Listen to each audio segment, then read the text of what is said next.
റജബും ശഅബാനും ബറക്കത്തിന്റെ മാസങ്ങളാണ്. ബറക്കത്തിന് 3 മാസം ഉണ്ട് കേട്ടോ, 2 മാസമല്ല.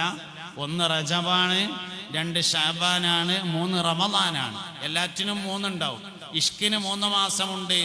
1 മുഹറമാണ്, മറ്റൊന്ന് സഫറാണ്, 3ാമത്തേത് റബീഉൽ അവ്വലാണ്. ഹജ്ജിന് 3 മാസമുണ്ട്. എല്ലാ പ്രധാനപ്പെട്ട വിഷയങ്ങൾക്കും 3 മാസം ഉണ്ടാവും. ബറക്കത്തിന് 3 മാസമാണ്.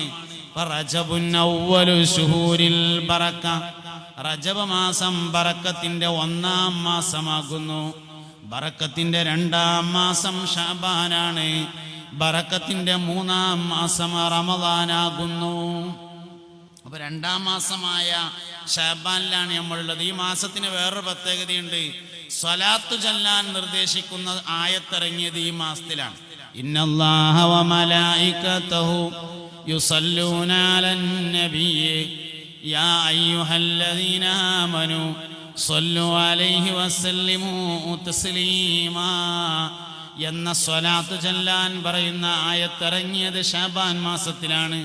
അതുകൊണ്ട് ശഅബാൻ മാസത്തിന് ഷഹ്റുസ്സലാത്തി, സ്വലാത്തിന്റെ മാസം എന്ന ഒരു പേര് കൂടി ഉണ്ടെന്നാണ് പഴയകാല സൂഫിയാക്കളായ ആളുകൾ റബീഉൽ അവ്വൽ കഴിഞ്ഞാൽ ഏറ്റവും കൂടുതൽ സ്വലാത്ത് ചൊല്ലാനും മദ്ഹുൻ നബി പറയാനും ഉപയോഗപ്പെടുത്തിയിരുന്നത് ശഅബാൻ മാസമായിരുന്നു എന്നാണ്. അപ്പൊ അതുകൊണ്ട് റജബ് ബറക്കത്തിന്റെ മാസമാണ്, ശഅബാനും ബറക്കത്തിന്റെ മാസമാണ്. ബറക്കത്തിൽ 1ാമത്തേത് നാടിന്റെ ബറക്കത്താണ്. ബറക്കത്തിൽ 2ാമത്തേത് വീടിന്റെ ബറക്കത്താണ്. ചില വീടുകൾ വലിയ ബറക്കത്തുള്ള വീടുണ്ടാവും, ചില വീടുകൾ ബറക്കത്ത് കുറഞ്ഞതും ഉണ്ടാവും. ഒരിക്കൽ മുസ്തഫായ നബി സല്ലല്ലാഹു അലൈഹി വസല്ലമയുടെ ഹദ്റത്തിൽ ഒരു സ്വഹാബി വന്നു. അല്ലാഹുവിൻ്റെ റസൂലേ, ഞങ്ങൾക്ക് പഴയ കാലത്തൊരു വീടുണ്ടായിരുന്നു. ആ വീടിൽ താമസിക്കുമ്പോൾ മക്കളും പേരക്കുട്ടികളുമായി വീട് നിറയെ ആളുകളുണ്ട്, ധാരാളം സമ്പത്തും വരുമാനങ്ങളുമുണ്ട്. പിന്നെ ഞങ്ങൾ ആ വീട്ടിൽ നിന്ന് താമസം ഒഴിവാക്കി മറ്റൊരു വീട്ടിലേക്ക് താമസം മാറിയപ്പോൾ മക്കൾ പേരക്കുട്ടികൾ ഓരോരുത്തരായി മരിക്കാൻ തുടങ്ങി. ഞങ്ങൾക്ക് സമ്പത്ത് നഷ്ടപ്പെടാനും തുടങ്ങി. നബിയെ, എന്താണ് ചെയ്യേണ്ടത്? പുന്നാര നബി സല്ലല്ലാഹു അലൈഹി വസല്ലമ തങ്ങൾ പറഞ്ഞു, നിങ്ങൾ ആ വീടിനെ ഉപേക്ഷിച്ചുകൊണ്ട് മറ്റൊരിടത്തേക്ക് താമസം മാറിക്കൊള്ളുക.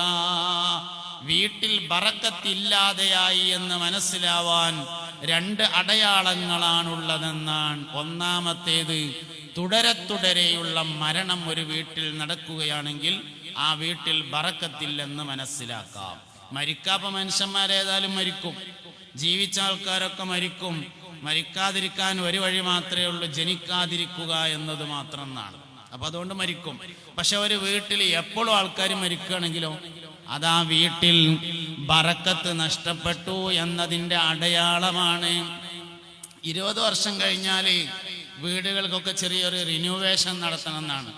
എന്തെങ്കിലുമൊക്കെ ചെറിയൊരു മാറ്റമൊക്കെ വരുത്തിയിട്ട് പെയിൻ്റൊക്കെ അടിച്ച് പൊളിഞ്ഞ സ്ഥലമൊക്കെ നേരാക്കിയിട്ട്. കാരണം ഒരു വീടിൻ്റെ പരമാവധി എനർജി നിലനിൽക്കുന്നത് 20 വർഷമാണെന്നാണ്. അപ്പോൾ 20 കൊല്ലം കഴിയുമ്പോൾ പെര മാറിപ്പോണമെന്നല്ല, ഉള്ളതൊന്ന് നേരാക്കി ഒക്കെ പൊടിയൊക്കെ തട്ടി കേടന്ന കൗക്കോലും പട്ടിയൊക്കെ ഒന്ന് മാറ്റി ഓടൊക്കെ ഇറക്കി കയറ്റി. പഴയ കാലത്തൊക്കെ എല്ലാ കൊല്ലം കെട്ടിമേഞ്ഞിരുന്നു, അതിനനുസരിച്ച് ഓൾക്ക് വറക്കത്തുണ്ടായിരുന്നു. അപ്പൊ ഒന്ന് പുതുക്കിയാൽ ഇരിക്കണ കസാലയിൽ തന്നെ അങ്ങനെ ഇരിക്കുമ്പോൾ കുറേ നേരം ഇരിക്കുമ്പോൾ ഒന്ന് മാറി ഇരിക്കുമ്പോൾ ഒരു ഉഷാർ കിട്ടും. അതേമാതിരി തന്നെ ഒന്ന് ഉഷാറാക്കി പെയിൻ്റൊക്കെ അടിച്ച് പൊളിഞ്ഞ ഭാഗമൊക്കെ ഒന്ന് നേരാക്കി കേടന്ന പഴയ സാധനങ്ങളൊക്കെ ഒന്ന് പെറുക്കിങ്ങാണ്ട് തൂക്കി വിറ്റ് ഒക്കെ പുതിയത് വാങ്ങി. അങ്ങനെയൊക്കെയാണ്. റമദാൻ മാസമായാൽ പള്ളിക്കത്തെ മൂത്രപ്പരയത്തെയും ഹൗദത്തെയും കോപ്പ എല്ലാ കൊല്ലവും മാറ്റണം എന്ന് പറയലുണ്ട് ഞാൻ. ഈ റമദാൻ മാസത്തിന്റെ മുന്നോടിയായിട്ട് പള്ളിന്റെ മൂത്രപ്പരയത്തെയും ഹൗദത്തെയും കോപ്പ എല്ലാ കൊല്ലവും മാറ്റണം. എന്താ കാരണം വെച്ചാൽ ഈ കോപ്പ 24 മണിക്കൂറും 365 ദിവസം വെള്ളത്തിൽ കിടക്കുന്ന സാധനമാണ്. പെരയത്തമാതിരി കഴുകിയ നേരാവില്ല, അട്ടപ്പാറ പിടിച്ചിട്ട് കേടുവരും. അതുകൊണ്ട് തന്നെ അത് തൂക്കി വിറ്റിങ്ങാണ്ട് പകുതിക്കുള്ള കായ് അയിമൊന്ന് കിട്ടും. ബാക്കി പകുതിക്ക് വെള്ളിയാഴ്ച ബക്കറ്റ് കാട്ടിങ്ങാണ്ട് അതും കൂടിയും കൂട്ടിയിട്ട് മൊത്തത്തിലൊന്ന് കോപ്പ റമദാന്റെ മുന്നോടിയായി മാറ്റണം. ഒക്കെ ഒന്ന് പുതുക്കി നേരാക്കുമ്പോൾ അതിൻ്റെ ഒരു ഉഷാർ കിട്ടും. അപ്പൊ വീട്ടിലെ ബറക്കത്ത് വളരെ പ്രധാനപ്പെട്ടതാണ്. വീട്ടിൽ ബറക്കത്തില്ലാതെയായി എന്ന് മനസ്സിലാവാൻ 2 അടയാളങ്ങളാണ്. ഒന്നാമത്തേത് ഒരു വീട്ടിൽ തുടരെയുള്ള മരണങ്ങൾ നടക്കലാണ്. രണ്ടാമത്തേത് എത്ര പൈസ കിട്ടിയാലും തികയാതെയാകലാണ്. പഴയ കാരണന്മാര് പറയും ഓട്ടക്കയ്യെന്ന്. വരവൊക്കെ കുറേ ഉണ്ട്, ഏക്കൂടെ പോയത് എന്ന് കാണാനില്ല. ഭക്ഷണം കഴിച്ചതും മരുന്ന് വാങ്ങിയതും കടമായി വരുന്നുവെങ്കിൽ വീട്ടിലെ ബറക്കത്ത് നഷ്ടപ്പെട്ടു എന്ന് മനസ്സിലാക്കാമെന്നാണ്. വീട്ടിൽ ബറക്കത്തുണ്ടാകാൻ വേണ്ടി 5 കാര്യങ്ങൾ ചെയ്യണമെന്നാണ്. വീട്ടിൽ ബറക്കത്തുണ്ടാവാൻ 5 കാര്യം ചെയ്യേണ്ടത്. ഒന്ന്, വീട്ടിൽ വെച്ചുകൊണ്ട് അൽ-ബഖറ സൂറത്ത് ഓതണം. അൽ-ബഖറ സൂറത്ത് മുഴുവൻ ഓതുക എന്നല്ല പറഞ്ഞത്. മുഴുവൻ ഓതാൻ ഒരു ദിവസം ഒന്നും കഴിയില്ല. 2.5 ജുസ് ഏകദേശം ഉണ്ട്. 1 പേജോ 2 പേജോ ഒരു ദിവസം ഓതുക, അടുത്ത ദിവസം അതിൻ്റെ ബാക്കി ഓതുക. അങ്ങനെ വീട്ടിൽ അൽ-ബഖറ സൂറത്ത് ഓതണം. പഴയ കാലത്തൊക്കെ നമ്മളെ നാട്ടിൽ കുടിയോത്ത് എന്ന് പറഞ്ഞൊരു പരിപാടി ഉണ്ടായിരുന്നു. പള്ളിക്കന്ന് മല്ലാക്കാര് വീട്ടിൽ വന്നിട്ട് ഖുർആൻ ഓതും. അവർക്ക് ചായ കൊടുക്കും. കന്നിമാസത്തിൽ അവർക്ക് നെല്ല് കൊടുക്കും. അവരന്ന് ഓതിയിരുന്നത് 2 തരം ഓത്തുണ്ട്. ഒന്ന് ഹത്തം തീർക്കണ ഓത്തുണ്ട്, പിന്നൊന്ന് അൽ-ബഖറ സൂറത്ത് ഓതുന്ന ഓത്തുണ്ട്. അൽ-ബഖറ ഓതും. അൽ-ബഖറ അവസാനിച്ചാൽ ആമന റസൂലിന്റെ അവിടെയാണ് നിൽക്കുക. അങ്ങനെ കഴിഞ്ഞാലും തോരന്നിട്ട് അൽ-ബഖറ തലക്കെന്ന് തുടങ്ങും. അങ്ങനെ അൽ-ബഖറ സൂറത്ത് ഓതുന്ന ഓത്തുണ്ടായിരുന്നു. വേറൊന്ന് ഹത്തം തീർക്കുന്ന ഓത്തുണ്ടായിരുന്നു. അപ്പോ വീട്ടിൽ ബറക്കത്തുണ്ടാവാൻ ആവശ്യമായ ഒരു കാര്യം, വീട്ടിൽ അൽ-ബഖറ സൂറത്ത് ഓതണം. എന്താ അൽ-ബഖറ സൂറത്തിന്റെ പ്രത്യേകത? അൽ-ബഖറ സൂറത്തിൽ ബറക്കത്തുള്ള ഒരു പശുവിനെ പറ്റി പറഞ്ഞിട്ടുണ്ട് എന്നുള്ളതാണ് കാരണം.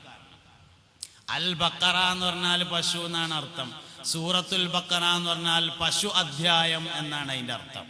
എന്താ വലിയ സൂറത്തിന് പശു അധ്യായം എന്ന് പേരിട്ടാൻ കാരണം, അതിലൊരു പശുവിനെ കുറിച്ചുള്ള ചെറിയ ഒരു സൂചന പറഞ്ഞിട്ടുണ്ട്.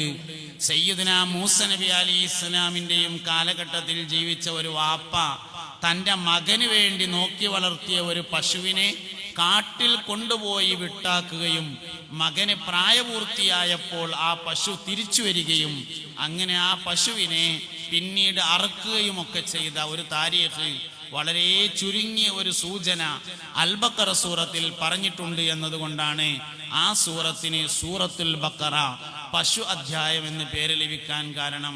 വലിയ ബറക്കത്തുള്ള ഒരു പശു ആയിരുന്നു അത്.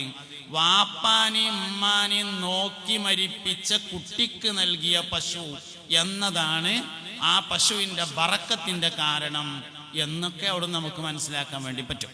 അപ്പൊ അതുകൊണ്ട് ഒന്നതാണ്. രണ്ടാമത്തേത്, വീട്ടുകാരൻ സൂറത്തുൽ വാഖിയ ഓതണം എന്നതാണ് രണ്ടാമത്തെ കാര്യം. ഒന്നാമത്തേത് വീട്ടിൽ അൽ-ബഖറ ഓതണം എന്നാണ്. രണ്ടാമത്തേത് വീട്ടുകാരൻ സൂറത്തുൽ വാഖിയ ഓതണം. അത് എവിടുന്ന് ഓതിയാലും കുഴപ്പമില്ല. ആദ്യത്തേത് വീട്ടിൽ വെച്ച് ഓതണം. രണ്ടാമത്തേത് വണ്ടിന്ന് ഓതിയാലും മതി, പീടിന്ന് ഓതിയാലും മതി, ഗൾഫിൽ നിന്ന് ഓതിയാലും മതി, കന്നൂട്ടുമ്പോൾ ഓതിയാലും മതി, മരത്തമ്മ കയറുമ്പോൾ ഓതിയാലും മതി. പക്ഷെ സൂറത്തുൽ വാഖിയ രാത്രിയാണ് ഓതേണ്ടത്. മൻ ഖറഅ സൂറത്തുൽ വാഖിയ ഫീ കുല്ലി ലൈലത്തിൻ മറ ലം യജിദുഹു ഫാഖത്തുൻ അബദാ. ആരെങ്കിലും സൂറത്തുൽ വാഖിയ എല്ലാ ദിവസവും രാത്രിയിൽ ഒരു തവണ പാരായണം ചെയ്താൽ അവൻ ഒരിക്കലും ദാരിദ്ര്യം വരൂലാന്ന് അഷ്റഫുൽ വറാ ഹബീബുനാ റസൂലുള്ളാഹി സ്വല്ലല്ലാഹു അലൈഹി വസല്ലമ തങ്ങൾ പറഞ്ഞിട്ടുണ്ട്.